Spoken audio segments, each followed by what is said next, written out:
Alright, we are back. We had a full disconnect there for just a second, which was fun. That's always a fun thing to see. I don't miss that about using this old laptop. And I always say, too, this laptop was, it was very good. This laptop was very, very good to me throughout the years. So I'm not disappointed over the fact that we occasionally have a disconnect off of it because it did very well. But we're back. We're up and live. I don't know if we've got a new YouTube link or not. Let me double check that. Anyway, we got to keep going along with the detail off of this. All right. Let's see. Are we back up? Yeah, it tells me mobile live dashboard. All right, let's see if we can't get everybody back up and running here. Somebody let me know if I'm alive. My Twitch chat is back on, so we've got something. Alright, anyway. Back to where we were going with that. Seems new. Did we get a new YouTube link? Alright. Let's start off again. Woman in FBI custody after allegedly injuring passengers. Employees on Delta flight. No author given. Police said an unruly passenger injured several people on Thursday during a disturbance on Delta Airlines flight from Tampa to Atlanta. Is that a long drive that you would fly, by the way? Like, that's only a state over. I don't remember. If Tampa's on the south end, though, so maybe. I don't know. Atlanta police officers detained Patricia Cornwall after speaking to witnesses and FBI agents arrested her. Officers went to Hartsfield-Jackson Atlanta International Airport and met with Delta employees at Gate A11 to await the arrival of Flight 2790. Police said the officers met with passengers who indicated Cornwall did something that injured passengers and Delta employees. Officers moved Cornwall to the domestic Atlanta police precinct before FBI agents took her into custody. According to TMZ, Cornwall got into an altercation with an older man who refused to wear his mask on the plane. Federal law prohibits assaults and threats that interfere with flight crews and flight attendants. So that's, for the most part, the news that we have off of this, just the fact that they went back and arrested her from Fox 5 anyway. Let's grab one here from The Blaze. All the way back up to the top. Sit down, Karen. Video shows woman wearing a mask on her chin attacking elderly man mid-flight for not wearing a mask. A woman was taken into FBI custody following a physical confrontation on board a flight. On Wednesday, the mid-flight kerfuffle allegedly escalated over an argument about face masks despite both passengers not wearing a mask or not wearing a face covering properly. A viral video, which has been viewed nearly 6 million times, shows a squabble between a woman and an elderly man on a Delta flight from Tampa Bay, Florida to Atlanta, Georgia, according to the Daily Mail. The video shows the woman wearing a mask on her chin and standing in the plane's aisle mid-flight. She's getting in the face of an older man who's sitting down in his seat. Let's watch.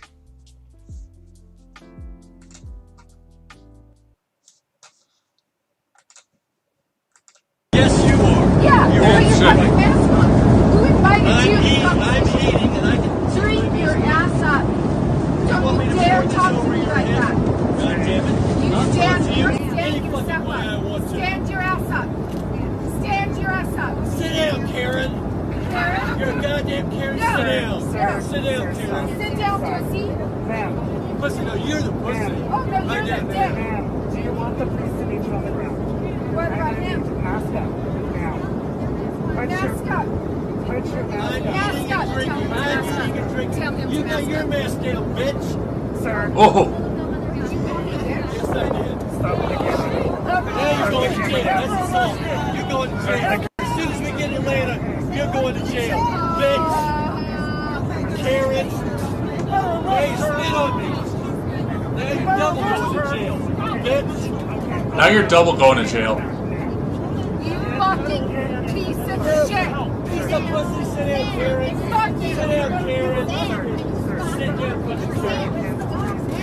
Look, she punched me. She Put your slashed my fucking face. mask on! Tell him to put his mask on! Put your fucking She mask punched on! me. She scratched my face. I want her the fuck Put out your of here. fucking mask on! Put your fucking mask Put on! yours on, bitch. I will put my mask on. I will put my mask on when you put your mask on. Yeah, that makes sense.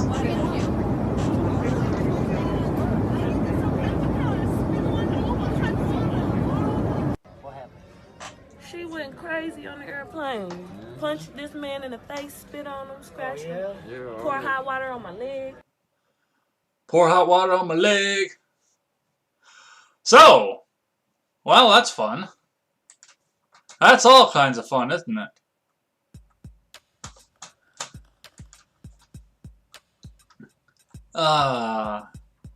Let's go scroll back up here. In January, the FAA announced a zero-tolerance policy in response to an uptick in disruptive airline passengers last week. The FAA partnered with the Transportation Security Administration to share information of unruly passengers who could be removed from the TSA's pre-check program. So that's, well, that's all kinds of fun, and, well, I hope she enjoys. You know, that's the thing, is I don't really care for federal agencies or TSA or anything else like that. I do understand that that falls under the purview of the federal government because it does involve interstate commerce, but still, above all, my rules for life are don't hurt people and don't take their stuff. And this woman was hurting people. Who wasn't necessarily taking their stuff, but she was hurting people, so that's what we see off of that. Let's grab one from the Daily Wire. Internet erupts over video of woman going off on a man for not wearing a mask on a plane. Sit down, Karen. So, and I always appreciate that either the Blaze or the Daily Wire, on especially big viral stuff like this, does come out and, you know, show what the internet's reaction to some of this stuff is, which is good. Because we should at least have some involvement on this and see what's going on with that. A video went viral over the Christmas weekend that showed a woman berating an older man on a flight for not wearing a mask while she also had her mask pulled down. In the video, which has been viewed millions of times, the man, who was seated, tells the woman who was standing over him that the reason that his mask was down is because he was eating. Stand your ass up! Stand your ass up! Sit down, Karen, the man fired back. You're a goddamn Karen, sit down. Yeah, we heard all of that there. We could watch it again if we really wanted to. Some of the top notable responses to the incident included Jennifer Brett, editor at AJC, Atlanta Journal-Constitution. Here's a great way to ensure you'll never fly Delta again. Airlines maintain their own no-fly list with folks like this in mind. Pat Dixon, podcast host, says, unmasked woman punches, scratches, and spits in an old man's face for not wearing a mask while he's eating, with her mask down. Thomas Massey, Karen is saving the world. Kyle Bosch, the amount of restraint that man had is truly unbelievable. Shame on Delta for not intervening sooner. When will this mask nonsense end? People's lives are in danger by lunatics, and we're at a tipping point. Clay Travis, sports commentator, this is the insane virtue signaling masking world Fauci has created. While not wearing her mask, this woman strikes and spits a man for not wearing his. It says hers on there, but I think that meant his. And she thinks that she's the good person here. Gary Tonin, MMA. Imagine being upset because someone's mask isn't on while you're currently not wearing one, and getting so crazed over the situation you spit in the guy's face. The irony is incredible. Well, yeah, of course, the mask is supposed to save us all by saving the spittle. But there she is with her spittle right out there in the dude's face.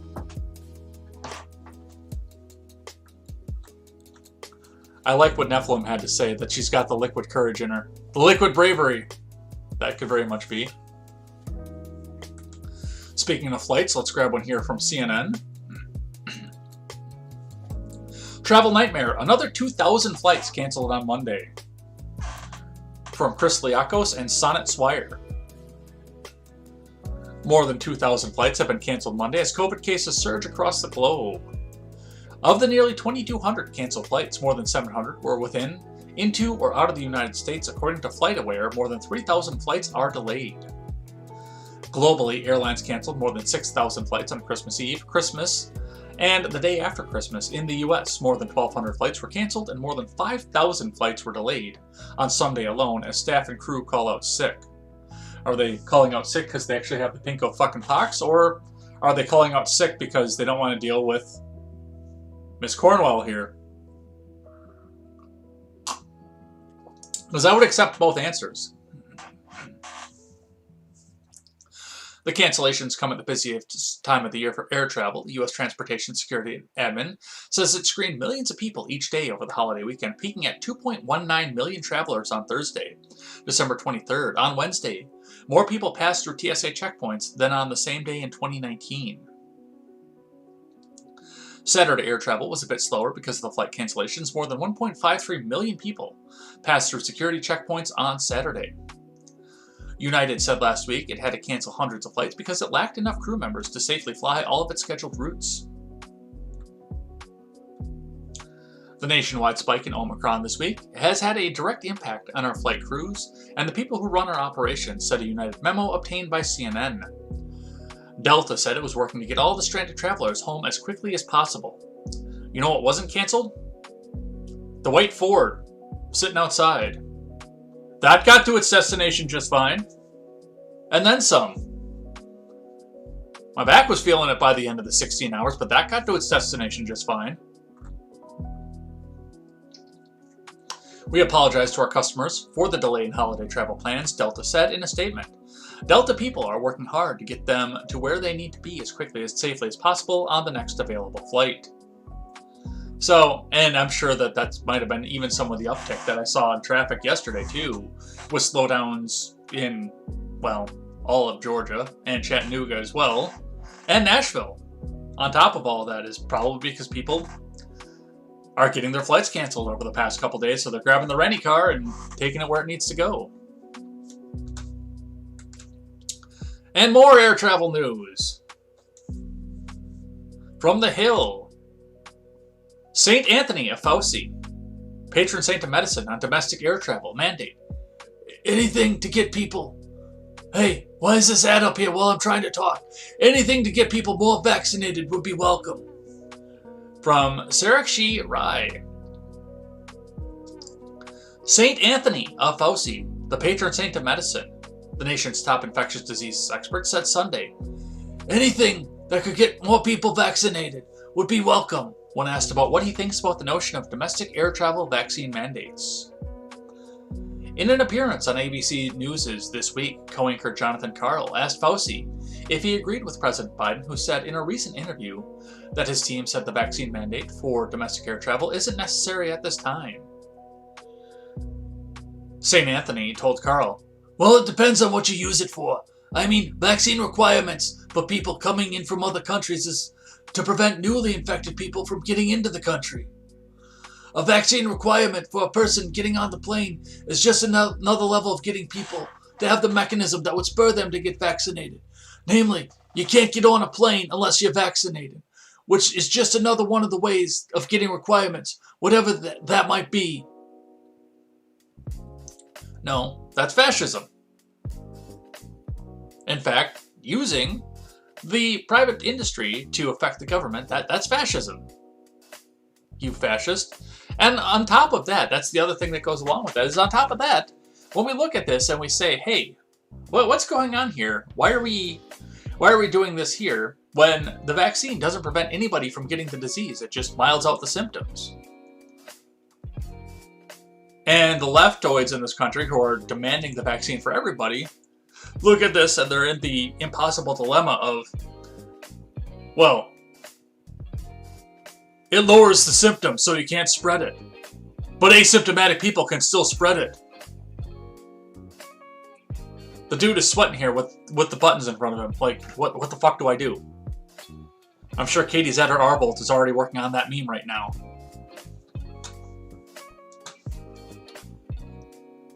So, that's what we see coming off of that.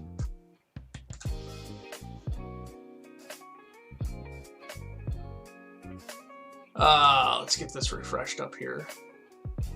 Oh, there it comes. Alright, let's move on to some foreign news. We got a lot of that.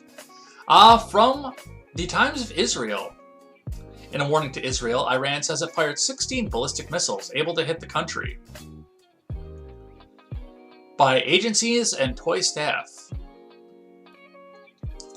Iran fired multiple ballistic missiles on Friday at the close of 5 days of military drills that generals said were a warning to Israel. These exercises were designed to respond to threats made in recent days by the Zionist regime, Armed Forces Chief of Staff Major General Mohammad Bagheri told state television. 16 missiles aimed and annihilated the chosen target in this exercise, part of the hundreds of Iranian missiles capable of destroying a country that dared to attack Iran were deployed. Islamic Revolutionary Guard Corps Chief Major General Hossein Salami added, "They're just no. We really get Soleimani because Qasem Soleimani, and now we're looking at Hossein Salami. There's no way." The military exercise is a serious warning to the Zionist regime officials. Make the slightest mistake and we'll cut off your head. Yeah, I don't think you should be making that kind of threat to Donald Trump. But, hey, you do you. Oh, wrong Zionist regime, I'm sorry. According to the IRNA news agency, the missiles were of the models of Imad, Ghadar, Sigil, Zalzal, Dezful, and Zulfiqar, and that the range is from 350 to 2,000 kilometers, or 220 to 1,250 miles. The short-range, medium-range missiles Iran has said can reach Israel as well as the U.S. bases in the region. Iranian officials said the missiles fired during a drill successfully hit the one target at the same time as 10 drones simultaneously hit their targets. State TV showed missiles launching in the desert. During the second day of the drill on Tuesday, Iran launched cruise missiles too. In a statement issued in London, the British Foreign Office condemned Iran's use of ballistic missiles, saying it was a threat to regional and international security. And that is the perfect segue to go into the next article, which is the UK condemns Iran's launch of ballistic missiles in war games. Just like we just said. But it's, I mean, just walking back to this and looking at this, we're currently wondering what's going to happen with China and Taiwan, which I think is going to be the one that pops off.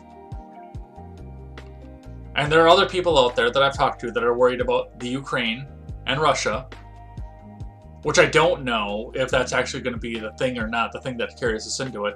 And Iran is sitting over there saying, hey, look at me, I'm still over here. Did you buy your stock in Raytheon? I did.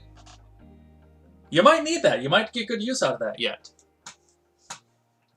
From Reuters, UK condemns Iran's launch of ballistic missiles in war games. Britain said on Friday it condemned the launch of ballistic missiles by Iran in war games conducted this week.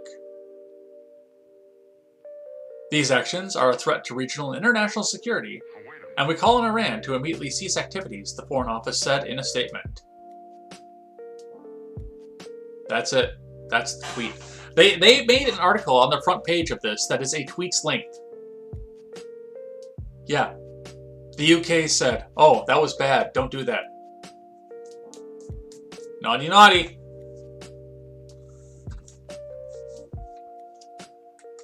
And as long as we're in the Middle East, let's grab this one here from CNBC.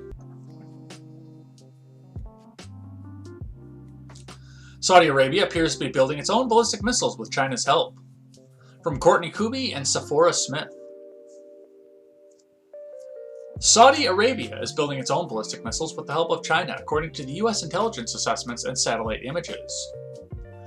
The assessment of U.S. intelligence agencies is that the kingdom, which is long thought to have acquired missiles from Beijing, is now manufacturing its own, according to a source familiar with the matter, a U.S. official. Satellite images obtained by NBC News also suggest that Saudi Arabia is producing ballistic missiles at a site west of the capital, Riyadh, according to researchers at the Middlebury Institute of International Studies at Monterey in California. Like I said, Go check out Raytheon stock, Northrop Grumman, Halliburton. Because at some point here in the next couple of years, you're probably going to get a return on that shit.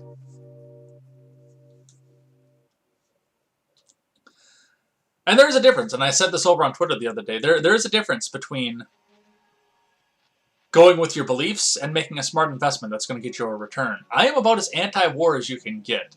I want us to leave all the regions and come back home and put our army people onto the border. Both borders at this point. Where our military should be, protecting our country. Rather than sending them out into foreign theaters to spread Christianity and democracy around the world. These people don't want to be Christian. That's lame. I'd like to tell them the good news, but if they don't want to be Christian, well, sucks for you. I'll be laughing from heaven.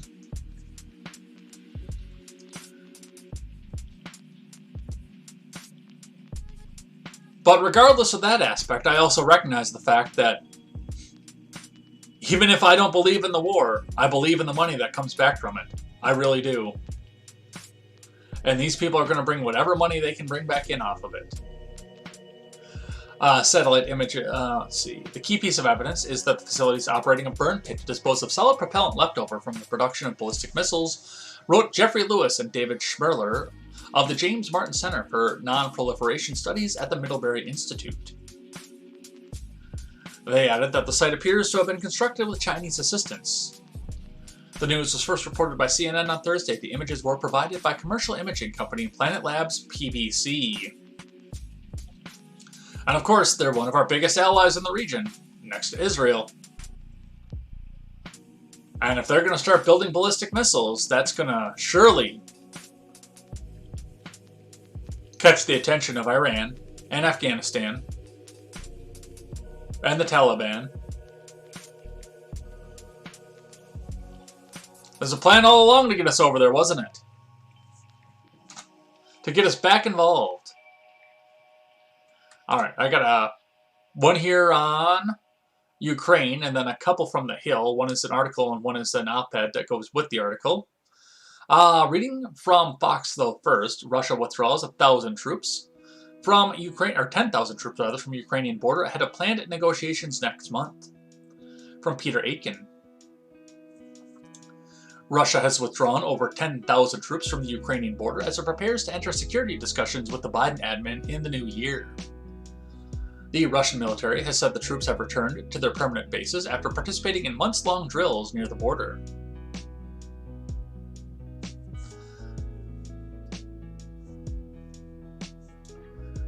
A stage of combat coordination divisions, combat crews, squads, and motorized units has been completed.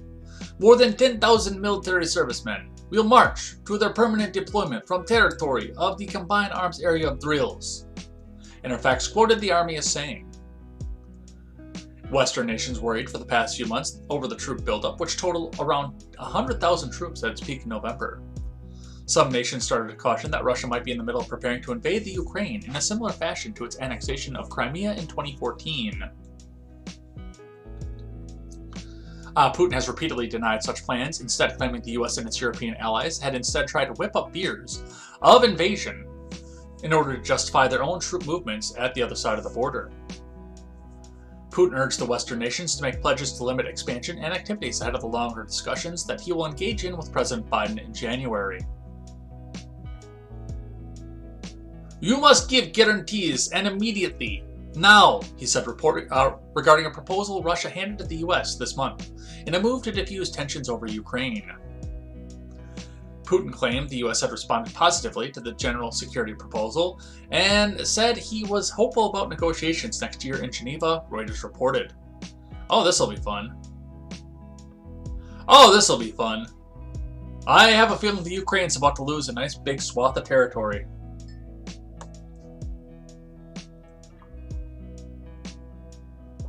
What else do we have? From the Hill. Putin to ponder options if West fails to meet demands regarding the Ukraine. From Olafmihan Oshin. Russian President Vladimir Putin said he will ponder a slew of options if the Western powers fail to meet his demands for security guarantees as NATO expands to Ukraine, the Associated Press reported. Russia submitted draft security documents earlier this month demanding that the alliance should deny membership to the Ukraine and other Soviet countries and roll back its military deployments in Central and Eastern Europe. Putin has urged Western powers to move quickly with his demands, saying Russia will have to take adequate military technical measures if the West continues to be aggressive on threshold of our home. You come here, you bring in NATO troops and moose and squirrel. You expect me not to react? I've never seen The West Wing. In a state interview with state media outlet, Putin said his country's response could be diverse and depend on proposals our military experts submit to me. We did not do it to see it blocked, but for purposes of reaching negotiated diplomatic result that would be fixed in legally binding documents, Putin told the media outlet. You bring me head of moose and squirrel. Putin added that NATO's expansion agreement with Ukraine and the deployment of alliance weapons should be the red line for his country, the Associated Press reported. This comes as Russia and NATO have agreed to hold talks next month on security concerns, with Putin saying the talks will be held in Geneva, Switzerland. And then they'll all get done and they'll go skiing in the Alps.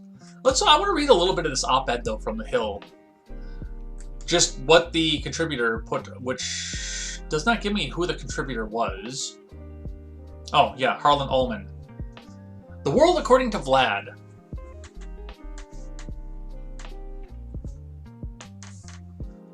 From Harlan Ullman, opinion contributor. The views expressed by contributors are their own and not the view of The Hill. The views expressed in the article, read on Contemporary, are the views of the author and not necessarily the views of Contemporary. Will he or won't he? The World pondered. The second reference is to Lord Tennyson's famous poem, The Change of the Light Brigade, written during the 1854 Crimean War, in which Lord Lucan's light cavalry was eviscerated by Russian artillery. The first reference to President Vladimir Putin.